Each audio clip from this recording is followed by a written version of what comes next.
Halo para pejuang P3K Guru di tahun 2023 ini. Teman-teman semua semoga diberikan kemudahan dan kelancaran ya. Pada tanggal ini di tanggal 20 pas video ini diupload adalah tanggal dimana hari pertama teman-teman bisa daftar di SSC ASN. Nah, teman-teman jangan buru-buru untuk daftar langsung. Lihat dulu apa yang ingin kita siapkan, biodata apa, file-file apa, sehingga teman-teman tidak error pada saat mengupload berkasnya. Jadi tenang dulu ya teman-teman ya. Biasanya kalau hari pertama itu banyak banget yang mengakses. Kalau misalnya ada error, teman-teman wajib untuk wait and see dulu. Oke. Nah, karena pendaftaran itu sampai di awal Oktober, jadi teman-teman ada waktu untuk melihat dulu teman-teman. Nah, teman-teman semua, kita lihat lagi di soal P3K nih yang berkaitan dengan seleksi kompetensi teknis penilaian situasi kerja sederhana untuk teman-teman yang P2 dan P3.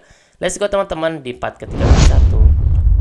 Di soal nomor 1 ini teman-teman, yuk kita lihat nih soalnya. Dalam pembelajaran di kelas terdapat 2 siswa yang berkebutuhan khusus. Pembelajaran apa yang tepat yang akan Anda lakukan dalam menghadapi kondisi seperti ini? Lihat teman-teman ya, di sini terdapat 2 siswa. Oke, lihat ini soalnya nanti kalau 2 siswa kemudian 50% siswa tersebut nanti beda perlakuannya. A. Menyuruh anak itu mengerjakan soal ke depan dan membimbingnya. B. Membagi kelompok diskusi. C. Melakukan pembimbingan di tempat duduk mereka. D. Mengelompokkan dengan siswa pintar agar bisa ikut terimbas. E. Memisahkan kedua siswa dengan siswa lainnya dengan perlakuan berbeda. Nah, ini kalau misalkan memisahkan kedua siswa tersebut, ini nanti akan menjadikan problem baru teman-teman. Kecuali kalau misalkan memisahkannya itu di tempat yang memang sudah disiapkan. Nah, ini tidak disebutkan soal seperti itu. Jadi yang paling tepat adalah yang C teman-teman semua. Kenapa bisa yang C? Kita bisa melakukan pembimbingan langsung kepada siswa tersebut karena jumlahnya 2 orang. Maka lakukan pembimbingan individu. Jadi ada treatmentnya teman-teman. Jika ada 2 orang yang berkebutuhan khusus, nggak seperti teman-teman lihat dari kesusahan yang lainnya, tapi kebutuhan khusus ini seperti ketertinggalan pembelajaran dan yang lain sebagainya. Kalau misalkan kita membagi kelompok diskusi, ini beda lagi kalau siswanya misalkan di soal itu berkaitan dengan soalnya siswanya 30 misalkan. Soalnya misalkan 30. Nah, siswanya 30, kemudian yang berkebutuhan khusus adalah ada 15. Nah, ini kita akan treatment yang berbeda. Ini treatmentnya kita bisa membagi kelompok. Beda-beda treatmentnya nanti teman-teman kalau misalkan sesuai dengan perlakuan siswa mana yang memang dibutuhkan. Seperti itu teman-teman ya. Kita lanjut teman di soal nomor 2 ya. Di soal nomor 2 ini, Anda sebagai guru sedang mengamati teknik menggambar siswa yang baru saja diajarkan. Sedangkan teman Anda melakukan tes di awal untuk kemudian dilakukan perankingan. Yang dilakukan Anda dan teman Anda termasuk ke dalam yang mana nih teman-teman? Kalau yang part sebelumnya kita membahas tentang observasi dan teknik penyesuaian yang di kinerja, sekarang kita lihat di dalam pembelajarnya. Kalau teman-teman masih lupa, silakan teman-teman lihat nih untuk tips mengerjakan tes kesesuaian ini. Ada 7 tips, silakan teman-teman lihat di part ke-29 ya. A. Praktik dan tes kemampuan awal akhir. B. Observasi dan tes penempatan. C. Observasi dan tes seleksi. D. Praktik dan sumatif. E. Observasi dan formatif. Di soal nomor 2 ini lihat teman-teman, mengamati teknik menggambar siswa yang baru saja diajarkan. Sedangkan teman Anda melakukan tes di awal untuk kemudian dilakukan perankingan. Jadi yang tepat adalah yang mana? Yang tepat adalah yang B teman-teman, observasi dan tes penempatan.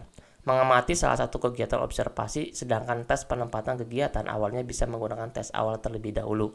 Perbedaan tes seleksi dan penempatan yaitu tes seleksi merupakan tes yang diselenggarakan guna menyeleksi atau memilih calon peserta yang memenuhi syarat atau kualifikasi dari suatu instansi atau suatu kegiatan ya teman-teman kalau misalkan masuk di dalam siswa.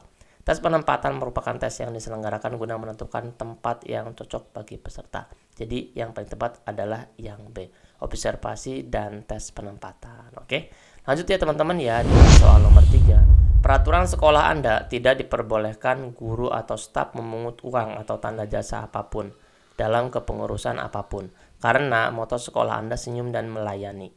bersih dalam bertugas. Akan tetapi, beberapa guru di sekolah Anda hampir semua sering meminta uang sebagai tanda terima kasih atas kepengurusan surat tertentu atau event-event tertentu. Padahal, ketentuan instansi jelas tidak diperbolehkan. Jika kamu salah satu guru di instansi tersebut, apa yang akan Anda lakukan? Apakah A. melakukan hal tersebut hanya jika ada kebutuhan mendadak? B. terkadang melakukan tapi tidak sering? C. berusaha untuk menghindari perbuatan tersebut? D. tidak melakukan sama sekali? E. mengikuti apa kata teman? Jika teman melakukan maka saya melakukan, jika teman tidak maka saya pun tidak. Jadi mana yang paling tepat teman-teman? Nah, kalau teman-teman masih ingat di 7 tips itu, kita harus integritas, harus menerapkan peraturan yang berlaku tanpa harus memandang itu keluarga, itu sahabat atau apapun itu. Kalau misalkan melanggar ya tetap melanggar. Di sini teman-teman, kita tidak boleh mengikuti apa kata teman. Kita harus mengikuti apa kata peraturan yang berlaku. Jadi kita langsung dilihat yang E. D. tidak melakukan sama sekali. Oke, kita akan checklist. Berusaha untuk menghindari perbuatan tersebut. Oke, kita akan checklist. Terkadang melakukan tapi tidak sering. Ini akan kita delete. A. melakukan hal tersebut hanya jika ada kebutuhan mendadak. Ini tidak kita pilih. Jadi yang paling tepat adalah yang D teman-teman. Tidak melakukan sama sekali. Kalau ada berusaha menghindar berarti ada berusaha juga untuk mendekati. Jadi yang D itu total, kita tidak melakukan sama sekali. Sikap tegas yang diperlukan dalam mengimplementasikan peraturan yang berlaku. Jadi ini adalah soal-soal yang bisa kita coba pelajari. Kalau misalnya ada soal-soal berkaitan dengan diterapkan peraturan, maka kita wajib untuk tidak melakukan sama sekali. Apalagi itu yang bertentangan dengan peraturan yang ada di instansi tersebut. Oke teman-teman ya, semangat, kita lanjut lagi di soal keempat. Pada hari Rabu, kamu ditugaskan untuk mengikuti rapat tertutup bersama atasan di kantor atau kepala sekolah. Rapat tersebut membicarakan tentang tugas kantor yang sangat penting. Di kemudian harinya, ada sahabat guru kamu menanyakan perihal isi dari berita acara rapat tersebut. Maka apa yang akan kamu lakukan?